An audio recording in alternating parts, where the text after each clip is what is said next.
Hare Krishna. Do you think Maharaj would know that it's ended? Does anybody have his contact details? He might still be talking.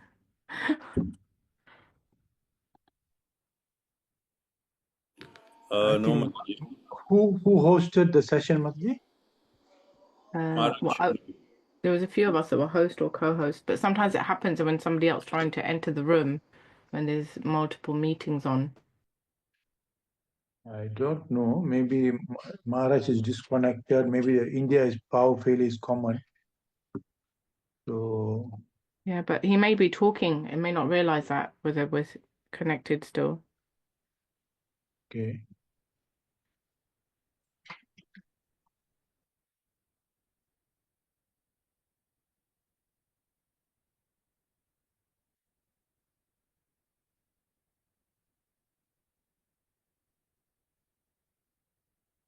Nobody has Maharaj's details?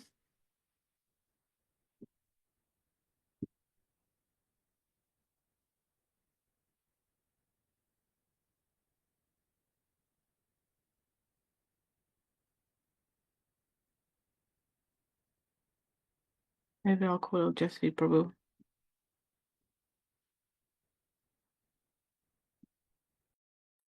Not Vishwanath Prabhu?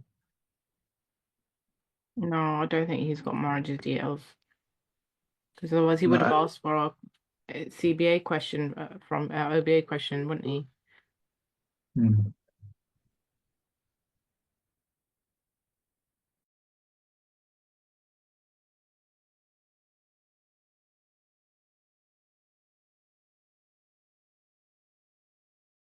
Vrindavani Mate, any reason Maharaj repeating chapter 21?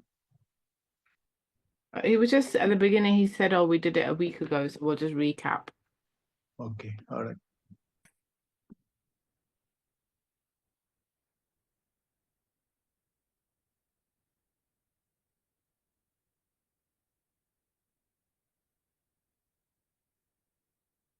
Unless he is unable to reconnect because of the power failure. It appeared like a power failure, or he probably ran out of battery, maybe. Maybe. Yeah, maybe.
Okay, I've called Vishwanath Prabhu. He said he'll find out what's going on.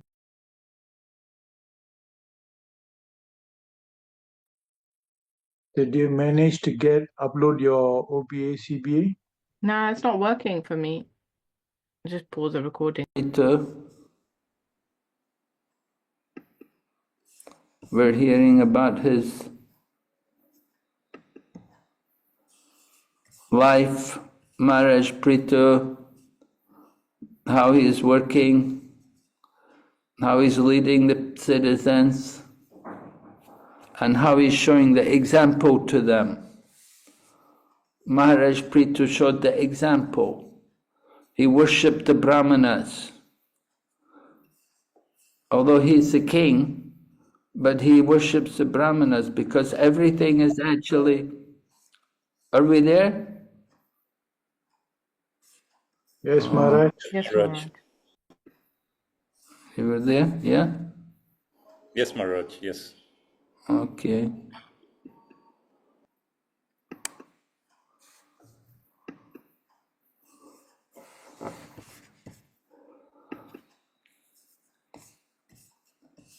So Maharaj Prithu is talking about the Brahmanas.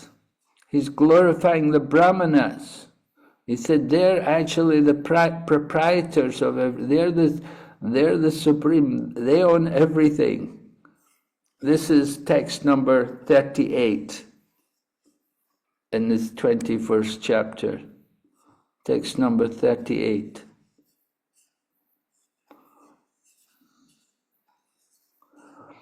Lord Krishna is Brahmanya Devaya.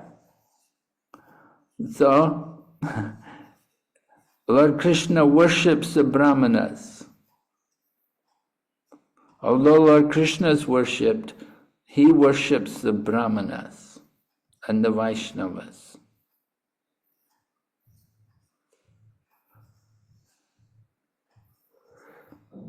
So this is the mystery about Lord Krishna,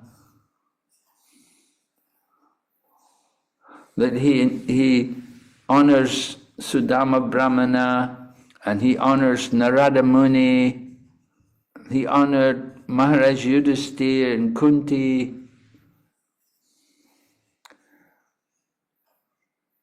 and he honored, of course, his own guru, Sandipani Muni.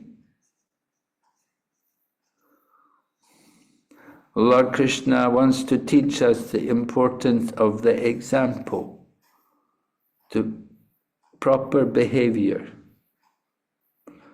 So Lord Krishna's behavior is very exemplary. How to behave in the material world.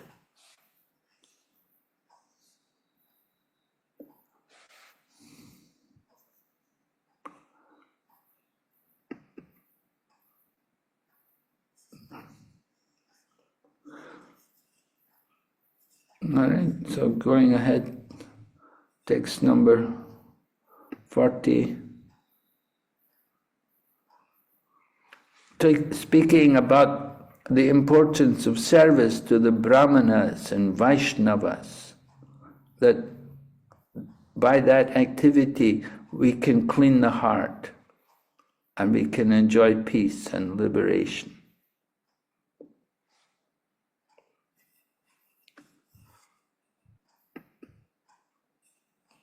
So this is something of the main teaching here in this chapter.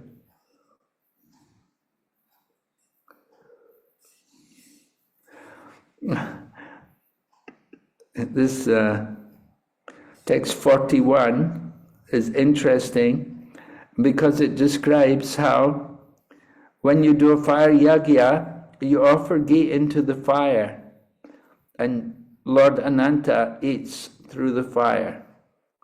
The Supreme Lord eats through the fire. You offer the ghee.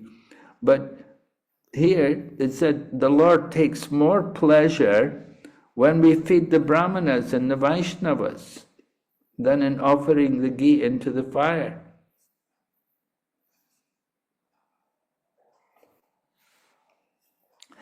Rather than just simply offering ghee into the fire, it's better to feed the Brahmanas and Vaishnavas, because by feeding them, the Supreme Personality of Godhead is directly satisfied.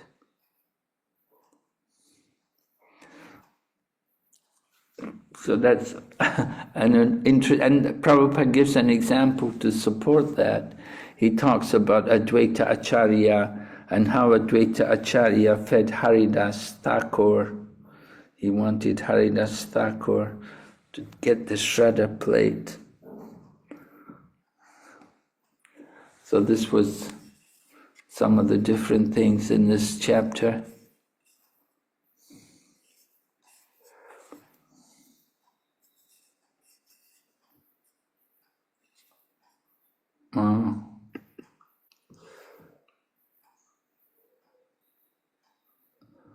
Are there any other points? Let me see. I'm just trying to give you all the main points which are brought up in the course of this chapter.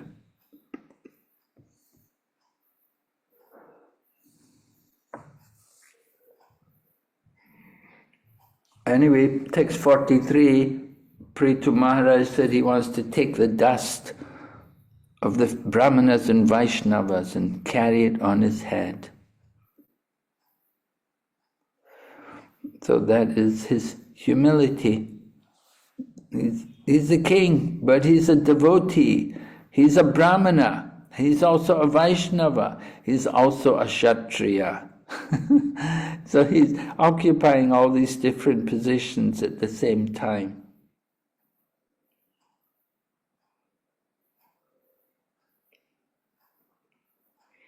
And he's very concerned about the cows and the Brahmanas, protecting them, taking care of them. That's the duty of a king. Also to make sure everyone is properly looked after and properly maintained.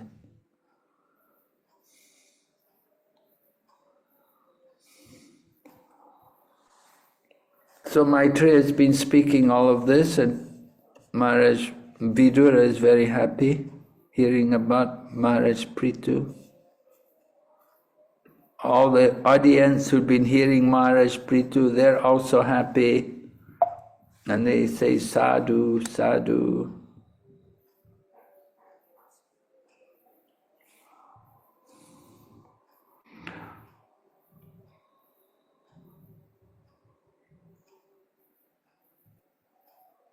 And we're told about Maharaj Prithu's life.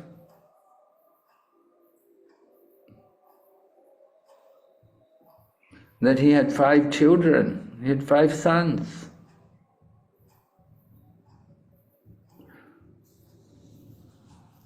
Srila Prabhupada writes, the purpose of accepting a wife in religious marriage, as sanctioned in the Vedas, is to have a putra, a son, qualified to deliver his father from the darkish region of hellish life. So the son is called Putra. Put is a hellish planet. So the father considers himself to be sinful, and he thinks that I have no hope of deliverance myself, but if I have a son, my son can deliver me. So here you have Maharaj Prithu, and Maharaj Prithu's father was Vighna, and he was a cruel demon, atheist. But because Prithu Maharaj is such a great devotee, he has delivered his father from hell. So that credit is given to Maharaj Prithu, that he's delivered his father. And a similar example is there that Prahlad Maharaj also delivered his father, Hiranyakashipu. So the main concern of a Vaishnava is to deliver the fallen souls.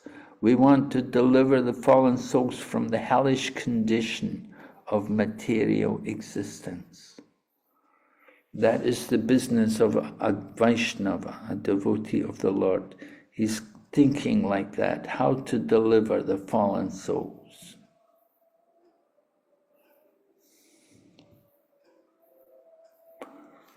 Okay. Are there any questions on this chapter? Hare Krishna Maharaj. Yes. Maharaj, not particularly on this chapter, although I don't know whether there is a linkage. So when we speak about Navavidha Bhakti, so in the context of Archanam, very often we quote the example of Prithu Maharaj. Right now, I'm not sure whether it is coming in the subsequent chapters of Prithu Maharaj's pastime, but is there any direct linkage of the process of Archanam with Prithu Maharaj? How do we bring that out? Well, we're just simply told Maharaj Prithu performed yagya, performed great sacrifices. And we'll hear the 4 Kumaras came, you'll hear in the next chapter how the 4 Kumaras come into the yagya arena because Maharaj Prithu is there doing the yagya and the 4 Kumaras are attracted to come. They will only come where there's no sin, where it's a very pure place. So because of Maharaj Prithu being there, he could attract the 4 Kumaras to come. So that's the example of his worship, that he did yagya. Okay. He's there in the Treta Yuga and they do yagya. Yeah. Okay. Thank you, Maharaj.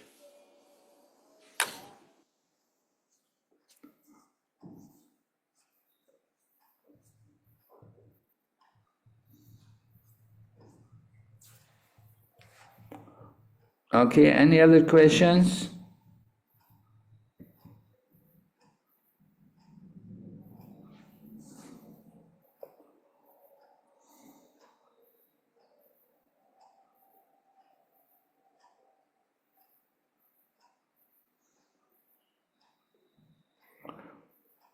So the citizens they thank Maharaj Prithu.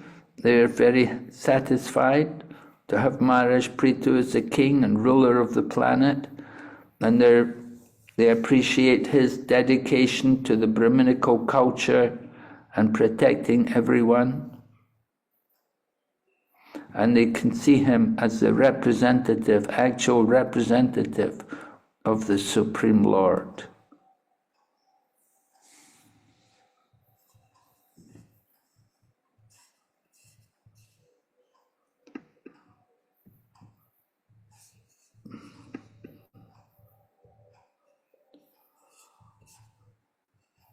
All right, so we'll go ahead to chapter 22, which is Maharaj Prithu's meeting with the 4 Kumaras. Maybe what we'll do, we'll take 10-minute break first. Sure. Thank you, Maharaj. Maharaj, before we go for break, I was just wondering if you could set our open book assignment question for this unit. Oh, have I got to set the open book assignment? Are there no questions there? Yeah, so And there's it's on page 60 of our book. It says there's 2 questions in preaching application. Shall I read them out to you? yeah, Okay, so the first one is, so this is preaching application. With respect to Canto 4, verse 20, verses 9 to 15, select 2 specific instructions of Lord Vishnu for King Prithu and explain how a Krishna conscious leader could apply each of them today. That's question 1. Another question is, with respect to Canto 4, chapter 23, verse 26, how did King Prithu's wife achieve the same destination as her husband? In his purport, what does Srila Prabhupada write that a woman today may challenge? How would you answer that challenge? Question 3 is a personal application question. With respect to Canto 4, chapter 21, verse 24, what are some of the pros and cons we may consider before accepting an invitation to eat in a certain place? What should be our guiding principle in deciding whether to accept such an invitation? And then the final question is mood and mission. With respect to chapter 22, verse 51, explain how King Prithu perfectly practiced karma yoga. Present 2 ways ISKCON is teaching people to practice karma yoga or bhakti yoga. well, I like the third question about where you can eat and, what you have to consider, right? Personal application, right? I had a feeling you would go with that one. Is that okay for Yeah, you? sure. Yeah, sure, Maraj. If that's what you'd like us to do, we can do That's that. great, Maharaj. Thank Is you. it just one question you have to do, is it? Yeah, just Yes, one. Maharaj. Just one. Okay, I think that would be the good one. Okay. Thank you, Maraj. Thank you, Maharaj. Practical. Okay, Maraj, 10-minute break or 15 minutes? How long should we have? 10. 10 minutes. Okay, see you shortly.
Okay, Hare Krishna. Hare Hare Krishna. Krishna Maharaj. Yeah, everybody there? Yeah, we can continue. Let's get back to this. Hare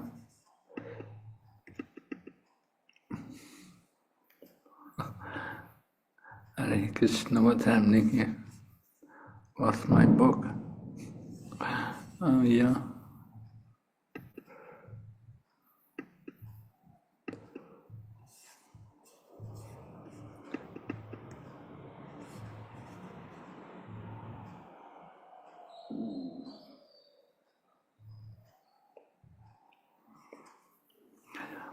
Okay, so we're beginning chapter 22. We're going to hear about the four Kumaras coming to see Maharaj Prithu. So the chapter's like just a continuation from the previous chapter. The citizens were praying to Maharaj Prithu, and at that time the four Kumaras arrived on the spot. Could you imagine? You're having a program,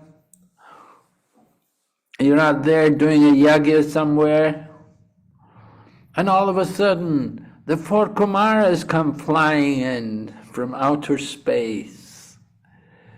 Could you imagine? It would do a lot for people's faith, wouldn't it? What do you think? Would it really help so much? Yes, Maharaj. I would agree. You know, you do get people with mystic powers. You get some people, they have these powers that they can, you know, lift heavy things. Buddhist monks, they say some Buddhist monks, you know, they could lift marble just by mantra. Big lumps of marble would be moved up the mountain by mantra. Some monks, they had these kind of powers. And you have people like, you know, in the West, there was the great Houdini. Houdini, you know, they could lock him up in boxes and somehow he could come out.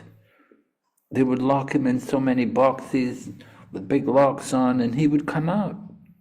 Nobody knew how he was doing it. He had yoga siddhis. And so here the four Kumaras, they have yoga powers. They come flying in.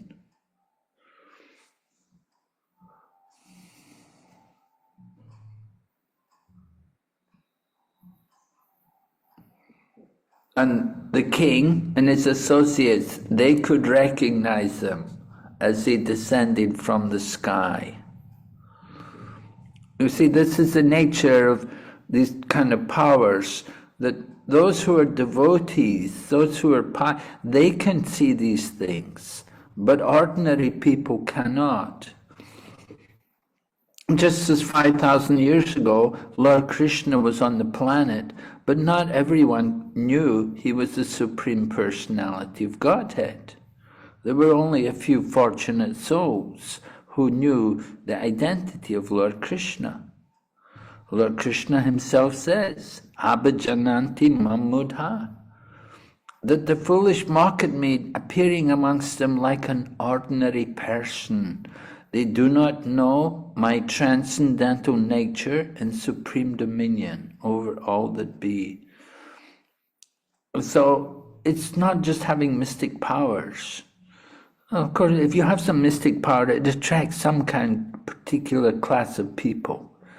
Just like if you can produce gold, then you'll get a lot of greedy people who are eager to get wealth. They will be attracted. If you can heal some disease, then you get a lot of sick people coming. So having some mystic powers, it's not necessarily what you want. It's not necessarily the best way to preach. What did Prabhupada say his mystic power was?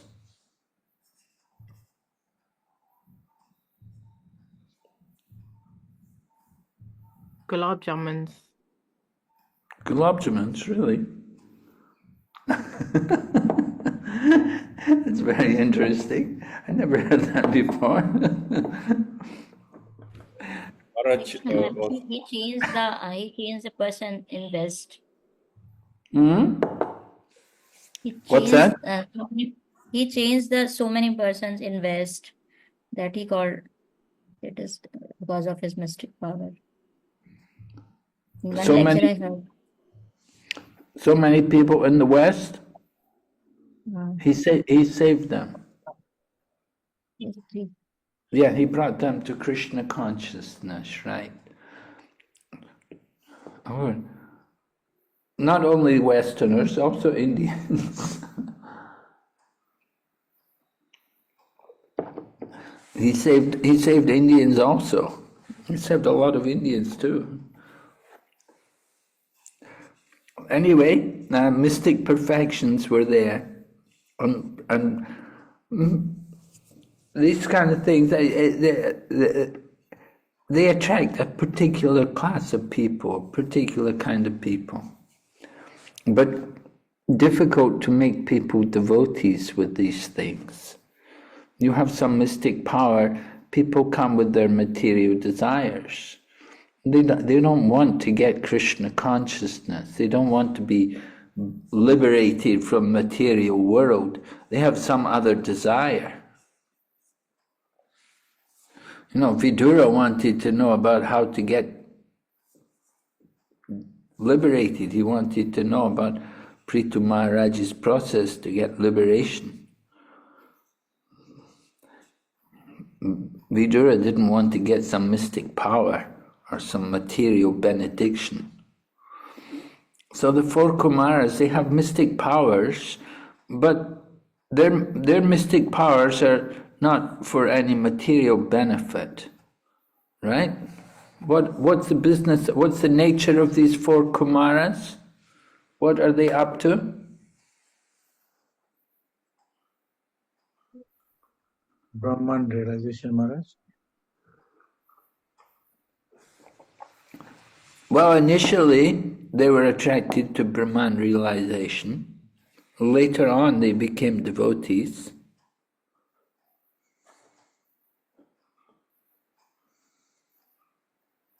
Are they empowered with the ability to do austerities, or is that someone else? I don't know about them doing austerity. Well, you could say their austerity was they remained young. They didn't grow old. They remained as children. Although they're the oldest people, the first sons of Lord Brahma, they always remain as children. Maharaj, since the Kumaras were also the empowered incarnations of the Lord, like sage Narada, they also went about spreading the glory of the Supreme Lord and preaching devotional service.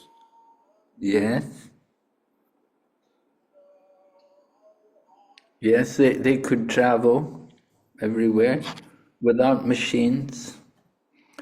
And Prabhupada writes, the special power of the Kumaras mentioned herewith is that whatever place they went to would immediately become sinless.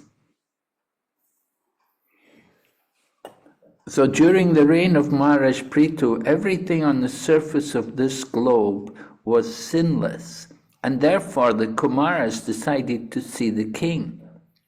Ordinarily, they did not go to any planet which is sinful.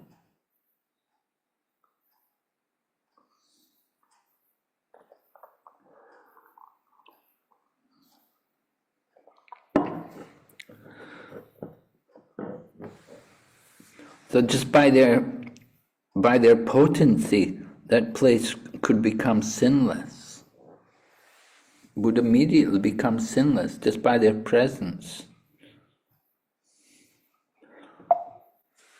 That's a very special power to be able to do like that.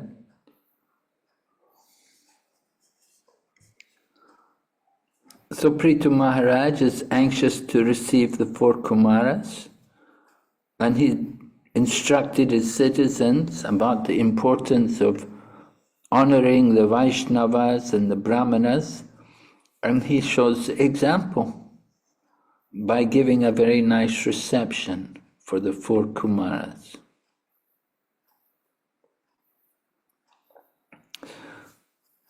Prithu Maharaj is happy to get that association with advanced devotees. Prabhupada says, birds of a feather flock together. So Prithu Maharaj was happy to be with such advanced devotees.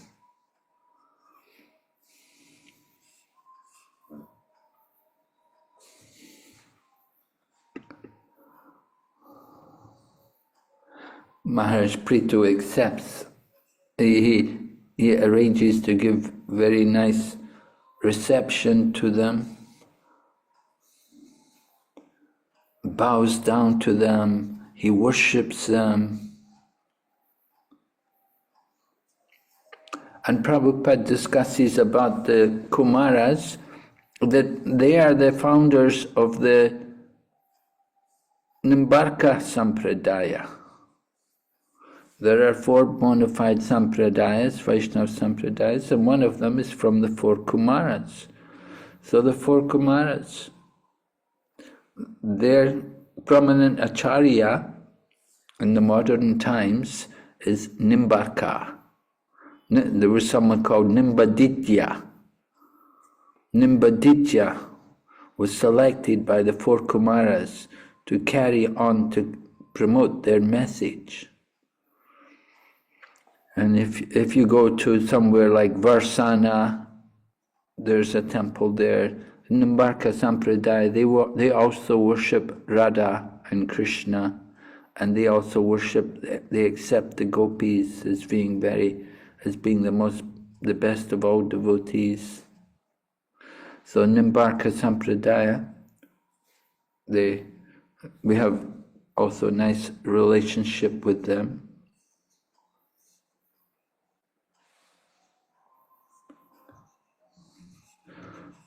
So certainly Prithu Maharaj shows nice respect for the 4 Kumaras. And how to respect them? Wash their feet. Wash their feet and then sprinkle it over his hair. And also for the family members, put it on their heads.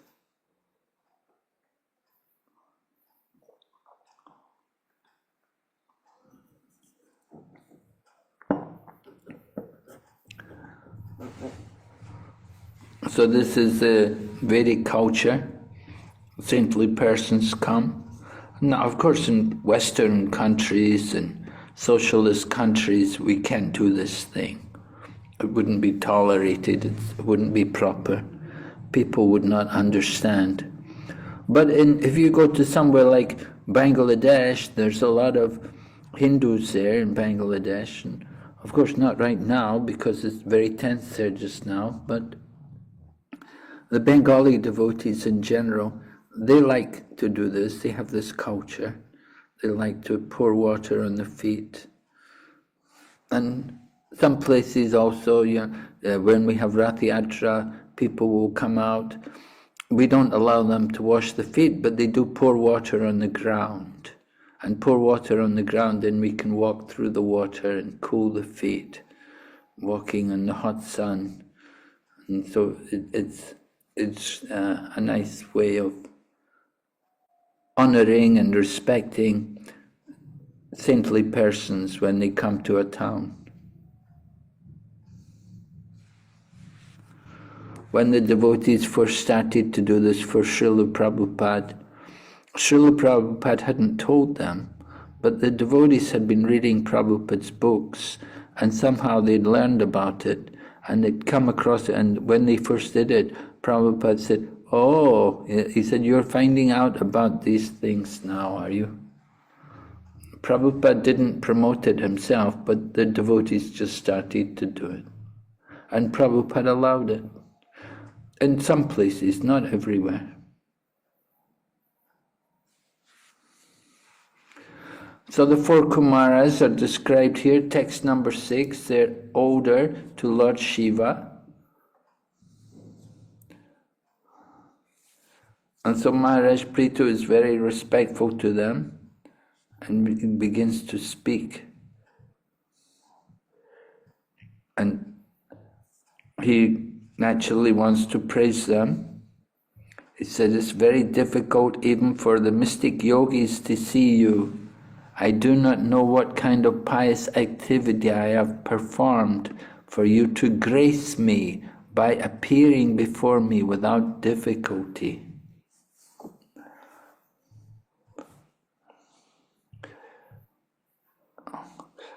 So this is the nature, to get the association with saintly persons like the four Kumaras, very special.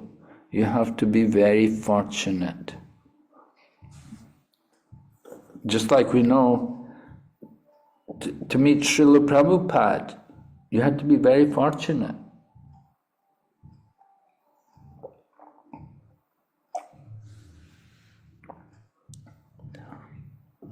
Not everyone got the opportunity to meet Prabhupada. Of course, when he would come, people would come. We would wonder where they all came from. Just as soon as Prabhupada would come, immediately so many other people would come. It was just like so many demigods were also coming just to get Prabhupada's darshan. But the demigods would come in disguise. We wouldn't know who they were. They'd come dressed like ordinary people, but actually they'd be demigods. They'd be coming to see Prabhupada.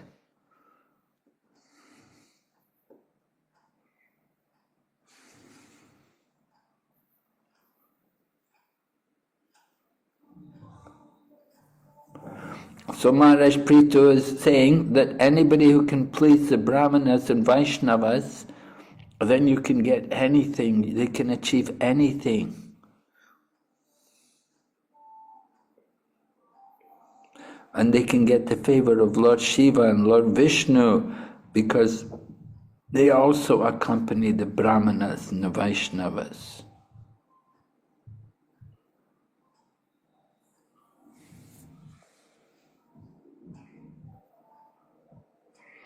Prithu Maharaj then says, text number 9, to the four Kumaras, that you're traveling in all the planetary systems, but people cannot know you, just as they cannot know the Super Soul, although he is within everyone. Even Lord Brahma and Lord Shiva cannot understand the Super Soul.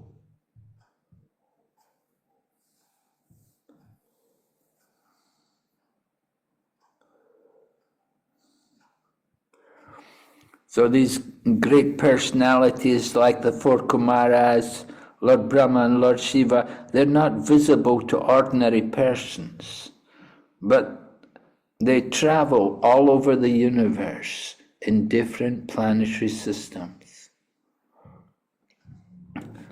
Just like in London, in the Radha Landaneshwara's temple there, Prabhupada had us make 2 small vyasasans on either side of the altar. He said one seat is for Lord Brahma, one seat is for Narada Muni. He said they will come sometimes for arti. They like to come for arti, so you should have a vyasasan there for them. Another time in New York, the devotees did a big program. They hired a big hall. Very few people came, very less people came. And the devotees, they apologized to Prabhupada afterwards. They were saying to Srila Prabhupada, "Oh, Srila Prabhupada, we're sorry, nobody came." And Prabhupada looked at them in astonishment. He said, "What? Nobody came?" He said, "Didn't you see Lord Brahma and Lord Narada Muni?" He said, "They were all here. So many demigods, they all came. You didn't see them?" So Prabhupada saw them. Ordinary devotees, we couldn't see them, but Prabhupada could see them.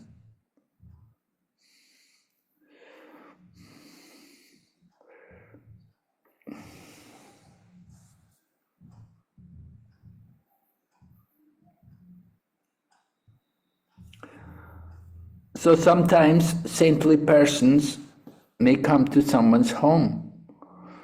the person may not be very rich, or he may be very attached to family life, whatever the situation.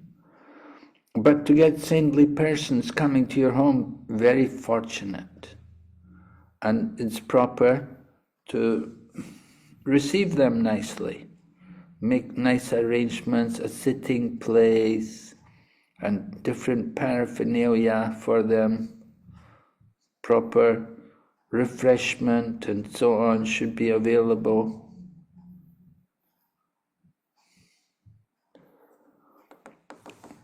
So Srila Prabhupada would sometimes go to people's homes, sometimes not.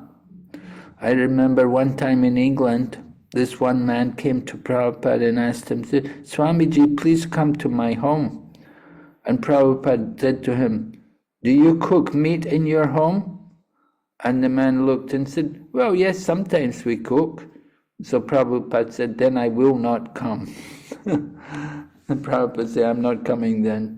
If you're still cooking meat at home, then I don't want to come there. So when the man heard that, then he changed. And he went home, he told his wife, no more meat from now on. We'll make our home vegetarian. No more meat allowed. And then Prabhupada went to his home. So like that was Prabhupada's mercy. So when saintly persons come to the home, then it's a good fortune for the people who are living in the home. They get the opportunity to have that association and to hear from him.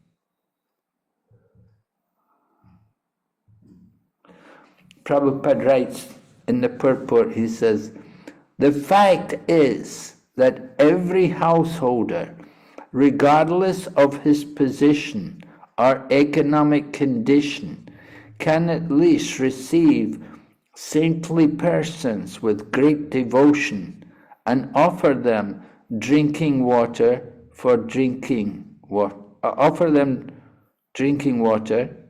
Drinking water is available always.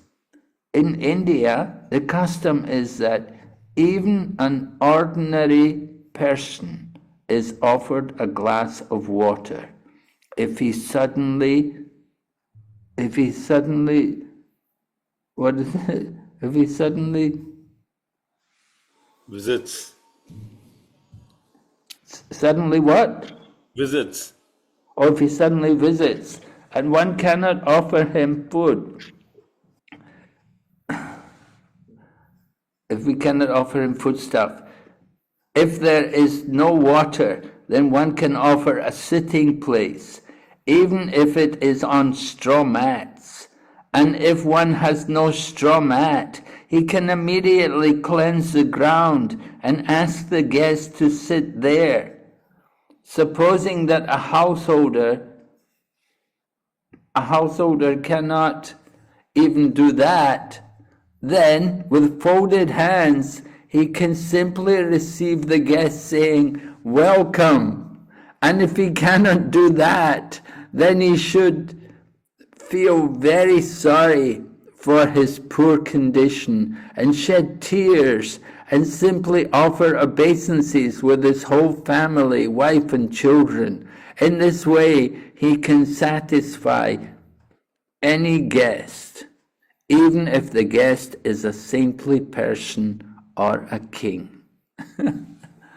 Very wonderful, very detailed description of how you can receive a guest, even if he's a king, what you can do. So there's no problem for anyone. Everyone, at least you can offer obeisances and say welcome. But if you can do more, then it's more credit to you. So this is important. This kind of training Srila Prabhupada used to give to the devotees in the beginning of our movement. And when I joined the movement also, we were also trained like that.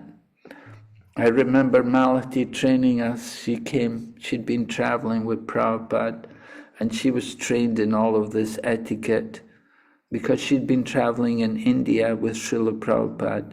And Srila Prabhupada was very particular about receiving the guests nicely. So it's important, making nice reception for people, give them a glass of water, try to give some prasadam. Actually, Prabhupada wrote a letter, 1977, sent to all the temples all over the world. He said, whenever guests come, there must be prasadam. You cannot say nothing is available. There must always be some prasadam. And so Prabhupada was so particular. He said, you cannot say, he said, Krishna is not a poor man. Every temple must keep prasadam available for guests. All right, any comments about this? How are you doing on this in your temple, by the way? It's a challenge. Some temples are very good. Radhanath Maharaj, for example, in Chaupati, they try to be very strict, and they like to receive everyone nicely, take care of him, everyone. Some temples it's more difficult, of course. Some temples you have a lot of visitors, very difficult. Like here in Mayapur, on New Year's Day, there was 105,000 people came. And regularly you have 50, 60,000 people. So it's very difficult to receive everyone. But they do a good job. There's a lot of preaching going on, a lot of different places, kathas being delivered. And prasadam is also being distributed. A lot of people come here on Sundays, on the weekend, to get prasadam. We have different kitchens, several kitchens where the food is prepared. People purchase tickets and go and take prasadam. It's very popular. Okay. Text number 11. Even though full of opulence, material prosperity, any householder's house where the devotees of the Lord are never allowed to come in, and where there is no water for washing their feet, is to be considered a tree in which all venomous serpents live. Oh, yeah. So, you don't want to be like that, right? You don't want to have a house like that.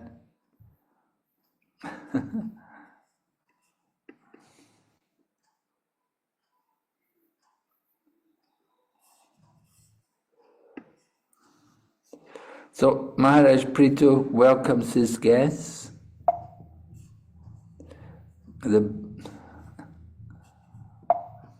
Krishna.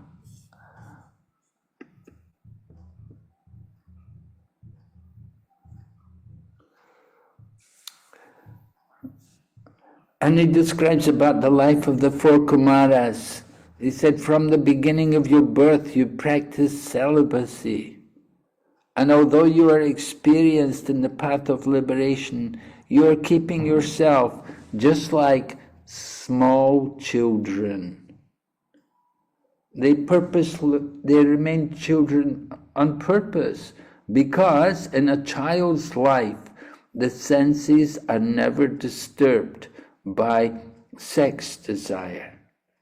So that is the beauty of them remaining as children, that their minds can be completely pure without any kind of material desire.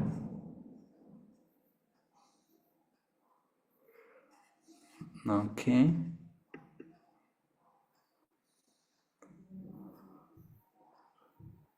So Prithu Maharaj has an inquiry to make to the four Kumaras. He wants, it's mentioned like when saintly persons come together, then they will discuss spiritual topics. So Prithu Maharaj, he's a saintly person, and the four Kumaras are also saintly persons. So they've come together, so that one is going to inquire from the other. Prithu Maharaj is inquiring about people entangled in the material existence. Wow, doesn't it sound like us? And how could persons whose only aim is sense gratification be blessed with any good fortune?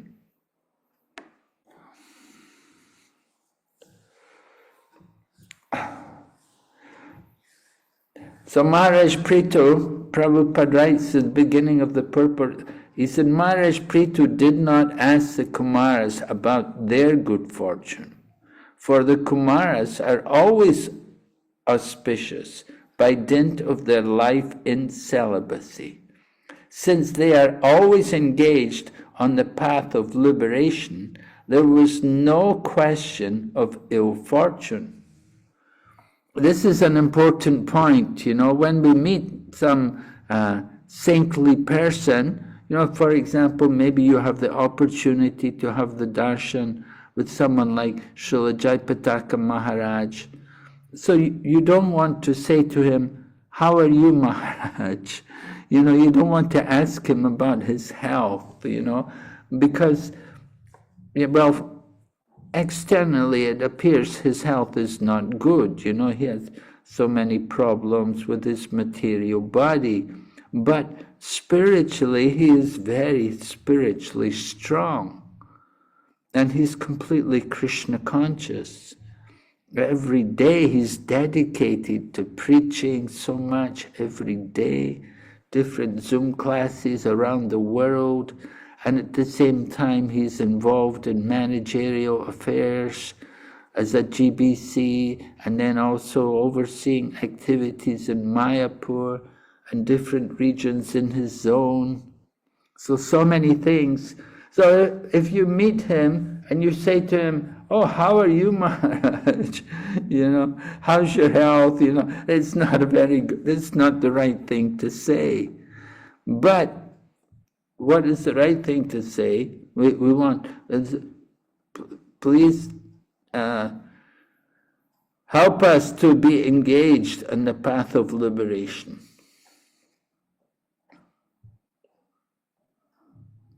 We want to actually ask him to help us. Not that we have come to bless him, because he's already so, Maharaj is already so transcendental.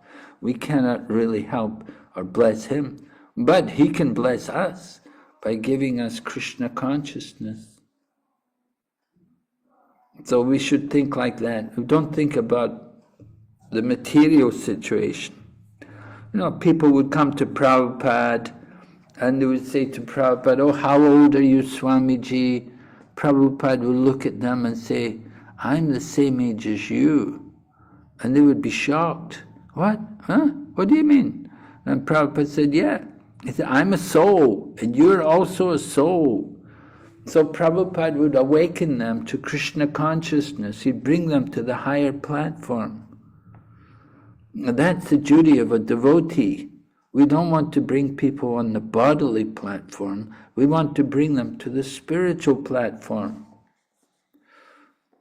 I remember when we were doing Sankirtan in London, people used to ask us, where is Madame Tussauds? Where is the British Museum? Where is this? Where is that? We would say, oh, just go here to this place here, number 7 Bury Place, you'll find everything there. We would just send them to the temple. We would never send them anywhere else. Whatever they asked us, we would just say, you just go there, you'll get everything there. Everything is there at the lotus feet of Radha and Krishna. So our business as devotees is to give people spiritual life, Krishna consciousness.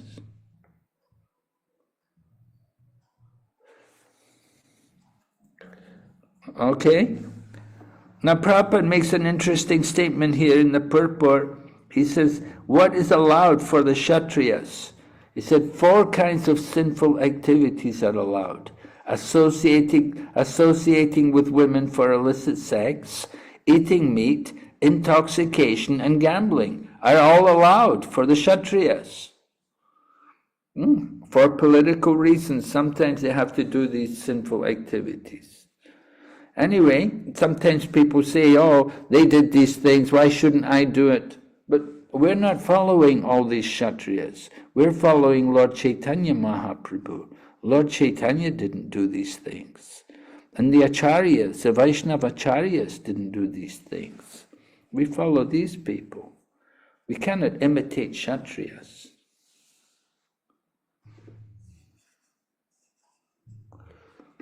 Okay.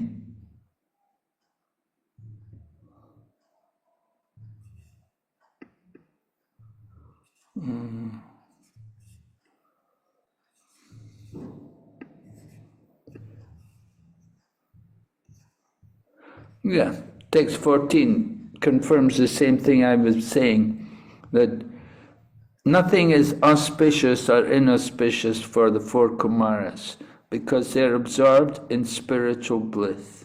They're always on the transcendental platform. If we think something is good, something is bad, that's the activity of the mind. We have to transcend the mind.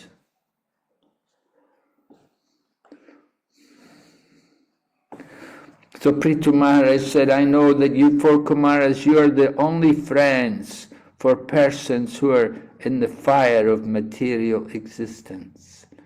So I ask you how in this material world we can very soon achieve the ultimate goal of life. Right?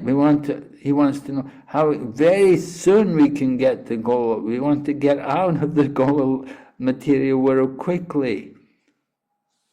Very soon, quickly, we like everything fast, quickly. So they're asking the four Kumars, tell us quickly how we can get the goal of life, quickly.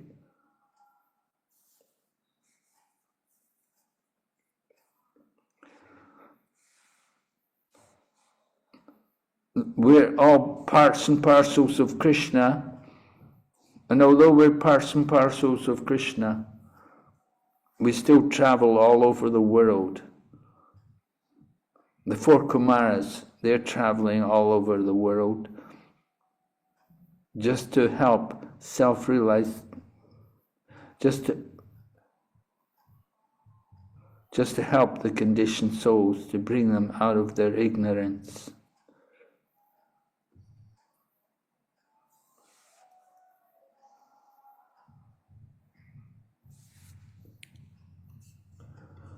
So the four Kumaras are described to be Mahabhagavats. Mahabhagavat devotees, very great devotees, because they've studied the absolute truth. So they were really devotees in complete knowledge. They were in full knowledge of the Vedic conclusions.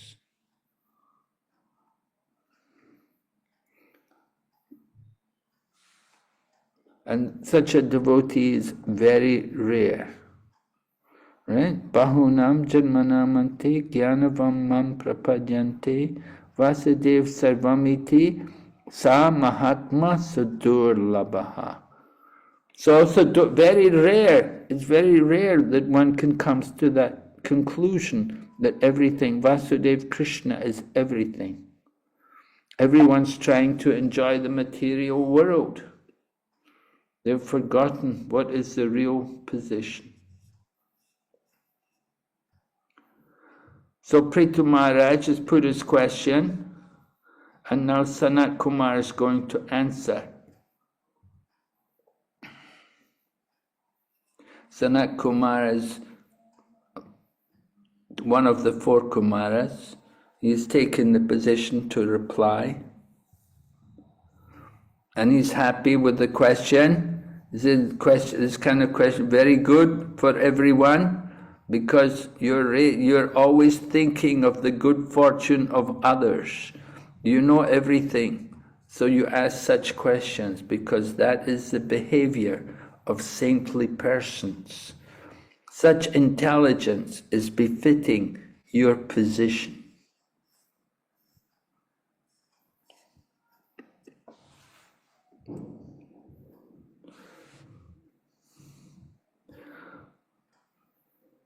Naturally, when the devotees come together, their business will be question and answers.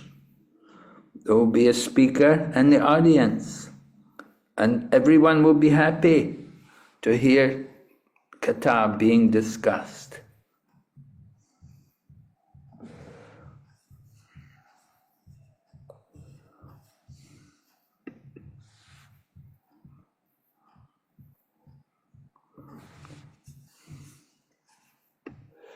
So Sanat Kumar replies to Prithu Maharaj. He says, "My dear king, this text number 20, you already have an inclination to glorify the lotus feet of the Lord. Such attachment is very difficult to achieve, but when one has attained such unflinching faith in the Lord, it automatically cleanses lusty desires from the core of the heart."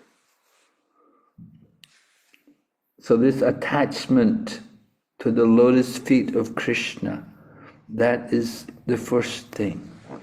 So Sanat Kumar is appreciating that Maharaj Prithu had that attachment to the Lord's lotus feet. And because he's attached to the Lord, so the lust in the heart is taken away. The more we're attached to Krishna, the less we're attached to enjoying material life.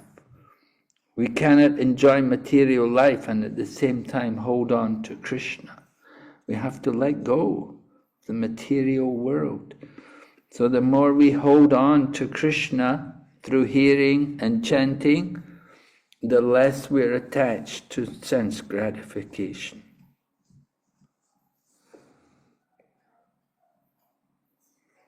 So Sanat Kumar says the ultimate goal for all people is detachment from the bodily concept of life, and along with it, attachment to the Supreme Lord.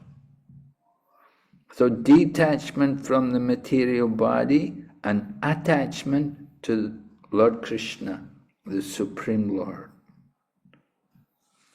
This is the process. This is how you can get the ultimate goal of life. Getting detached from the material body. That is, of course, how to do that. How to get detached from the material body? You have to increase the spiritual activities. You have to increase the hearing and the chanting. You have to increase the worship of the Lord. You have to increase the devotional activities. And all of these activities means there's no time for taking care of the body. We forget about the bodily concept of life. So this is Sanat Kumar's answer. He goes on. Text 22 says, attachment for the Lord can be increased by devotional service, inquiring about Krishna, applying Bhakti Yoga in life, worshipping the Lord, hearing and chanting about the glories of the Lord. These actions are pious in themselves. So this is the answer to Prithu Maharaj's question. You have to engage in devotional service. You have to hear, you have to chant. It's the business of the devotees. You come together, we should chant, we should discuss topics of Krishna.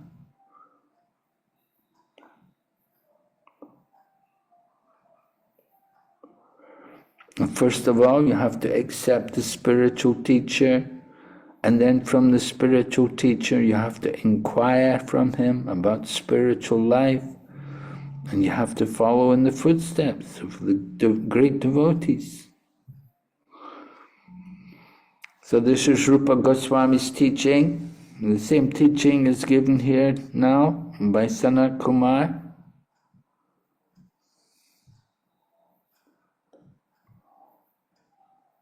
And when you follow the process, then it's very easy to increase attachment to the personality of Godhead. Sanat Kumar goes on to give some instructions. He said, don't associate with people who are simply interested in sense gratification and making money. Avoid these kind of people. Associate with people who are interested in spiritual life, who are willing to practice devotional service.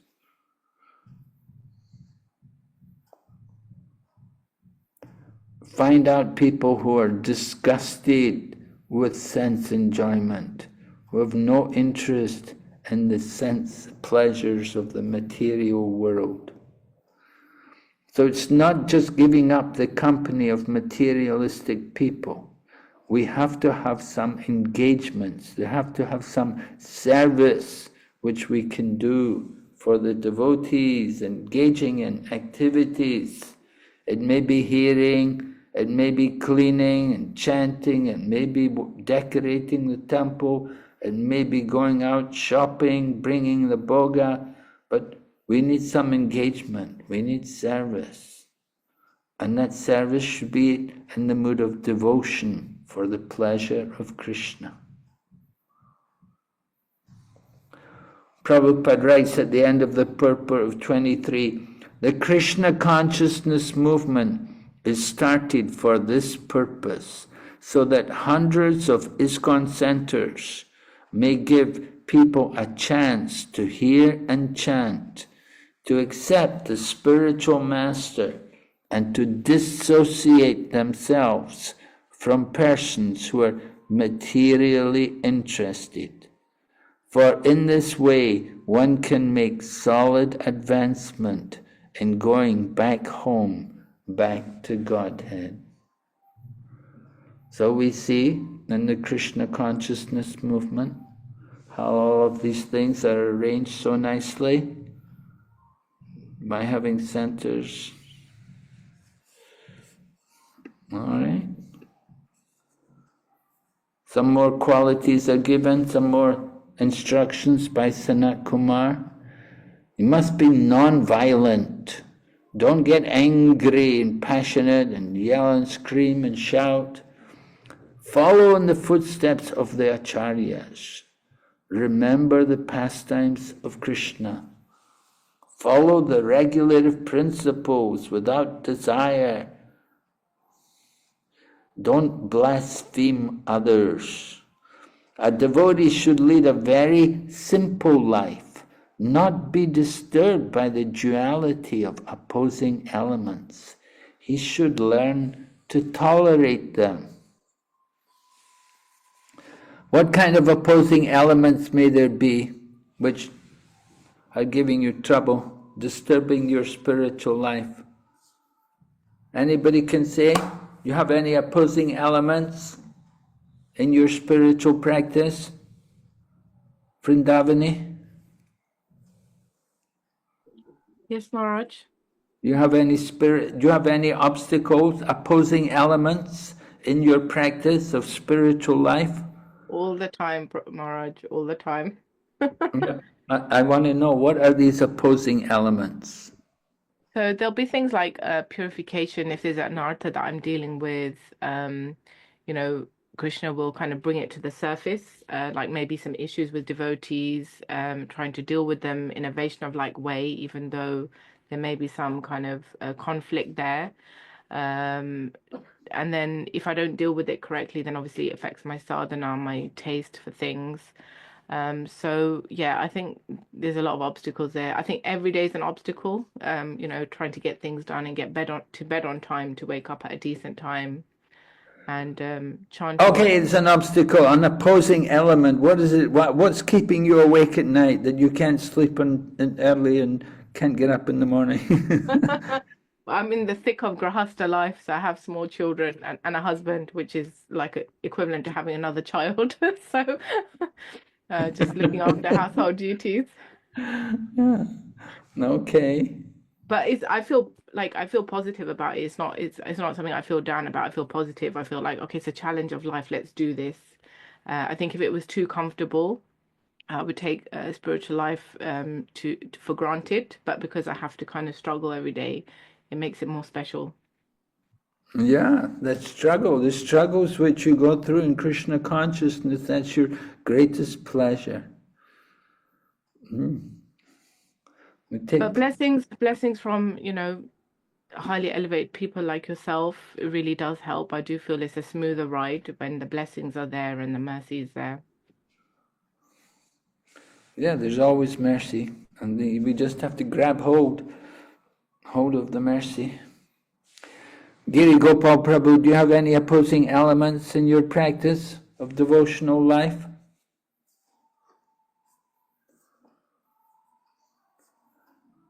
Giri, are you there? No?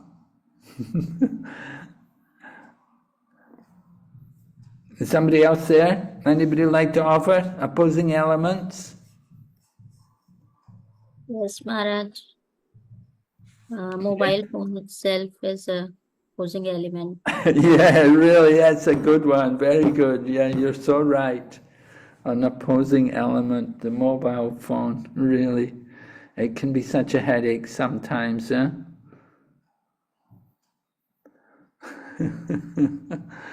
So how do you deal with it? Right. Turn it off, right? I always take it for some spiritual purposes to see any lecture but anyhow, how I don't know, but so many reels are coming on YouTube and all, and I wasted so much time, Maharaj. And then afterwards, I feel so much bad. So I wasted 10 minutes or 15 minutes. How? Yeah. Yeah, you have to tolerate, you have to go on. Prabhupada said devotees should be tolerant. You should be very compassionate towards others.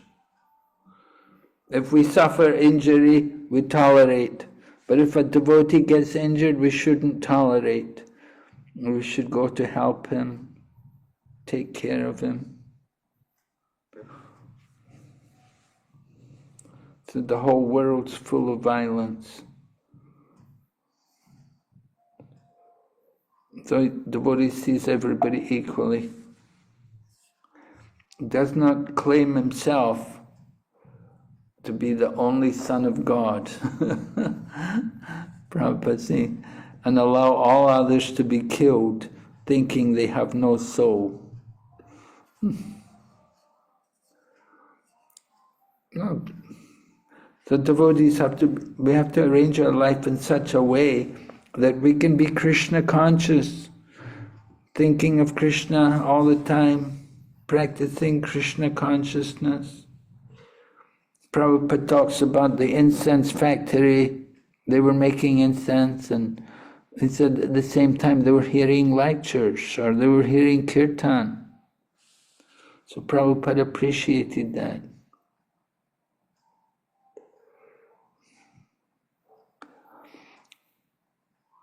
And we're also told we shouldn't criticize other methods of religion.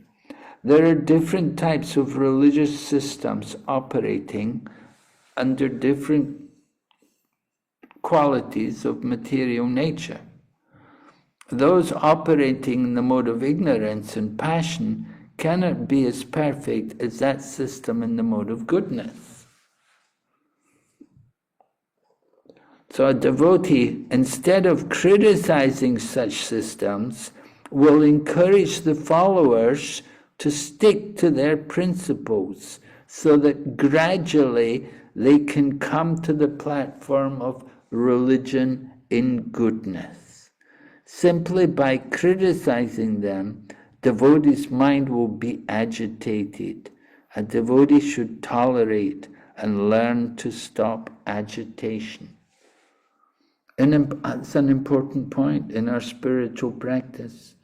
We have to learn to be tolerant and peaceful and encouraging. And this way, people can be benefited.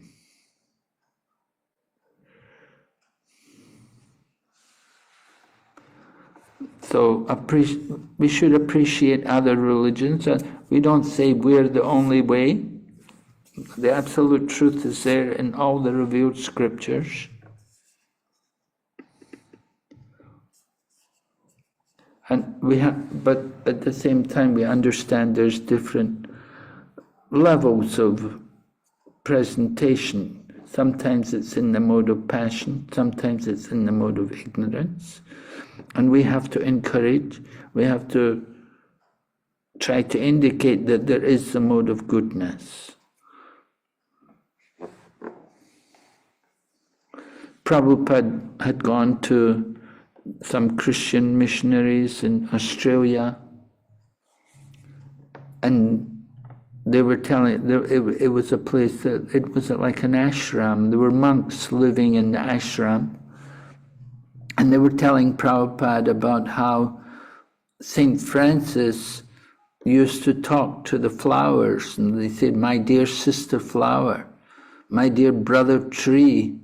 And Prabhupada, when he heard this, he said, "Oh, that is real God consciousness.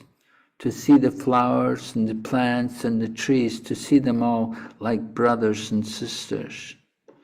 So the monks were highly impressed. They really appreciated Prabhupada's broad-minded vision, that he said, "Oh, this is real God consciousness." And Prabhupada also talks about sometimes a devotee may get sick, and sometimes people would write to Prabhupada and I got initiated and then I got sick after I got initiated. How is it like that?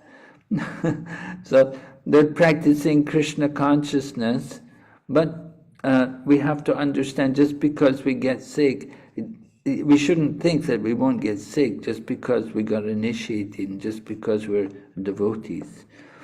Disease will always be there, and we have to learn that we have to tolerate these things without being so much disturbed by them.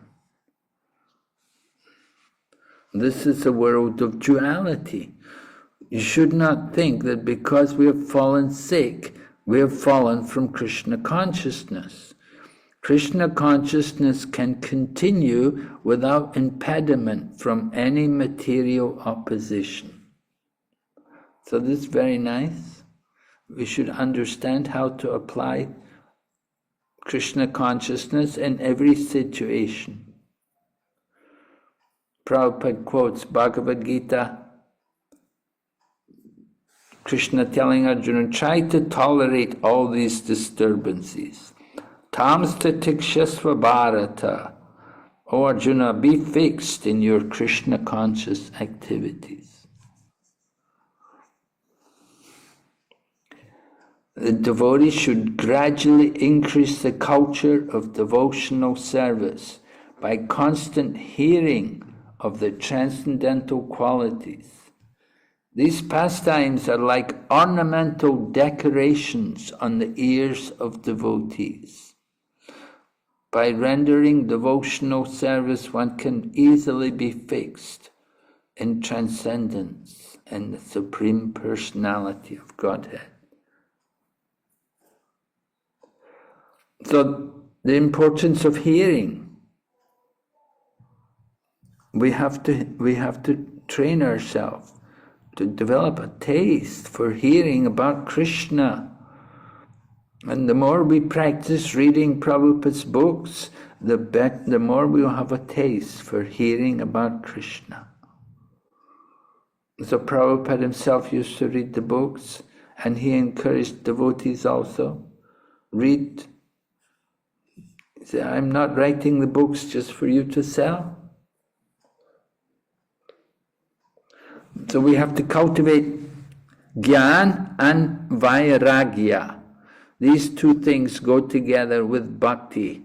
Gyan and Vairagya, they automatically follow wherever there is pure devotion. Right? And Srimad Bhagavatam, 1st canto, 2nd chapter says, just by devotional service, we automatically acquire knowledge and detachment from the world. So we have to consciously develop that knowledge by hearing and detachment from everything which is opposed to Krishna consciousness.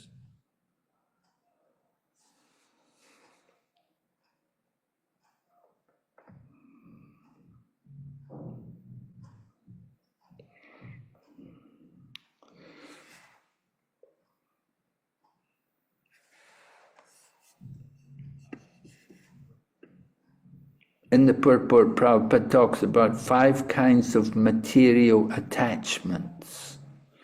Material attachment, because we have to cultivate detachment, so we have to know what is the material attachment. And they're mentioned here, first of all, ignorance, then false egotism, and then attachment to the material world, envy, and absorption in material consciousness.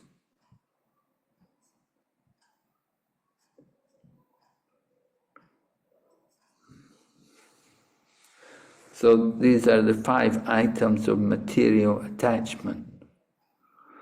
Just like there are 5 elements, 5 coverings of material contamination.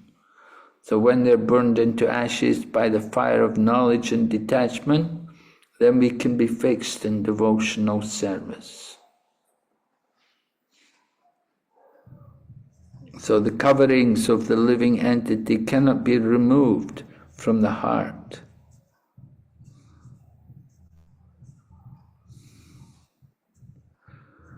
The living entity is in the heart, and we can't take him away from the heart. That's liberating him. We have to take shelter of the spiritual master, and by his instruction, increase our knowledge and devotion.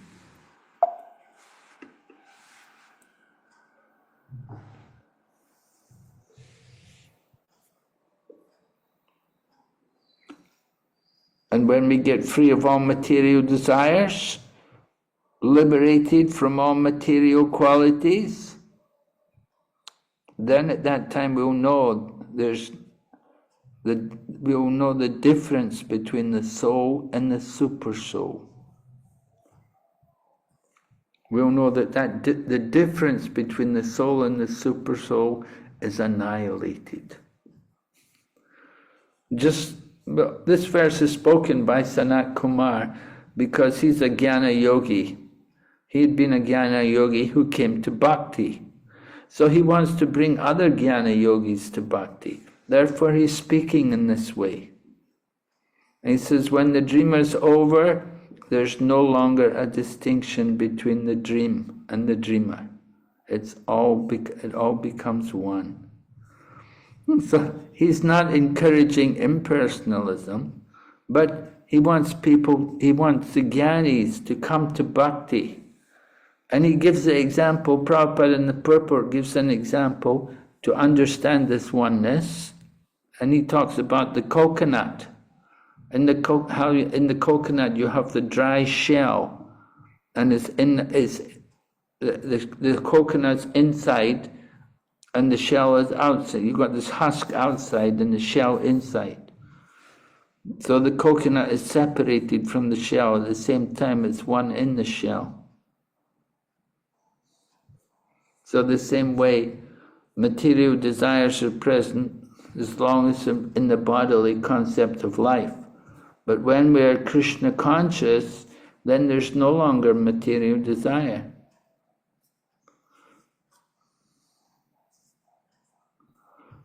Then you're liberated.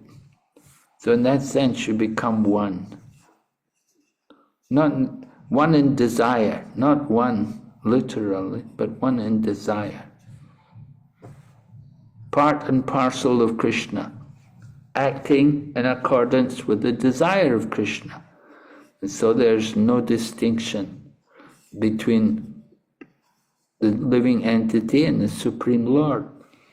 Both of them keep their individuality, but at the same time there's a oneness, spiritual oneness in relation to the connection between the super soul and the soul.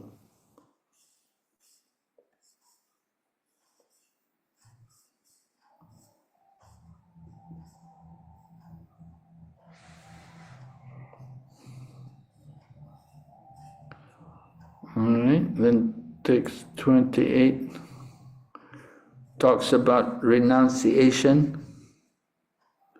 Prabhupada said there's no question of renouncing anything for the Paramahamsa. One who's Paramahamsa doesn't have to renounce anything because he knows how to use everything in the service of Krishna. So that is real renunciation. Nirbandha Krishna Sambandhe Yukta Vairagya Uchate. Real renunciation is to use everything in the service of Krishna. This is Paramahamsa. They know how, they're not afraid of the material energy because they can spiritualize the material energy by using everything for Krishna.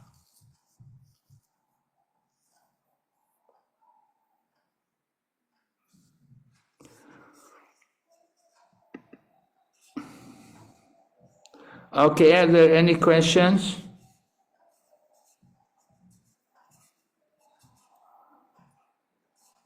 Text 29 is a nice verse, actually. We can finish. Let's do 29 just, and then we'll finish.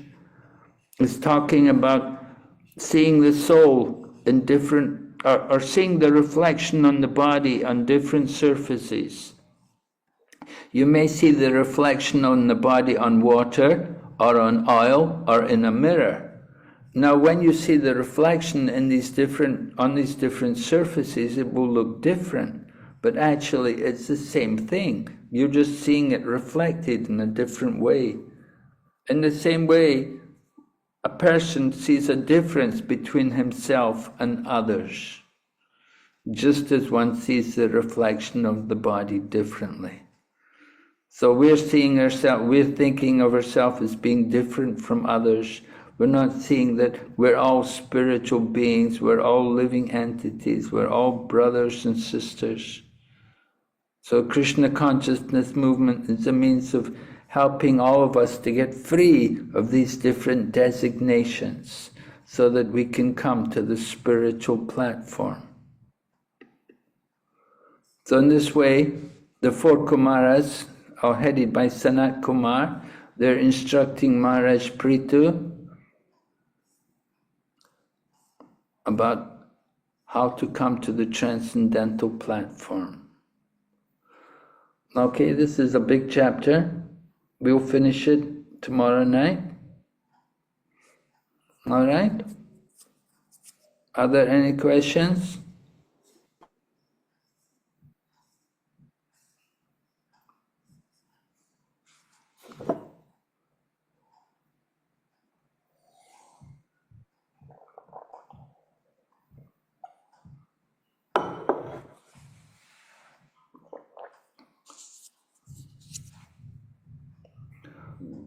No questions? No, Maharaj. Okay. Are you keeping a recording? Yes, Maharaj is being recorded. Okay. Maybe after the recording, can you send me the file? I can get the copy.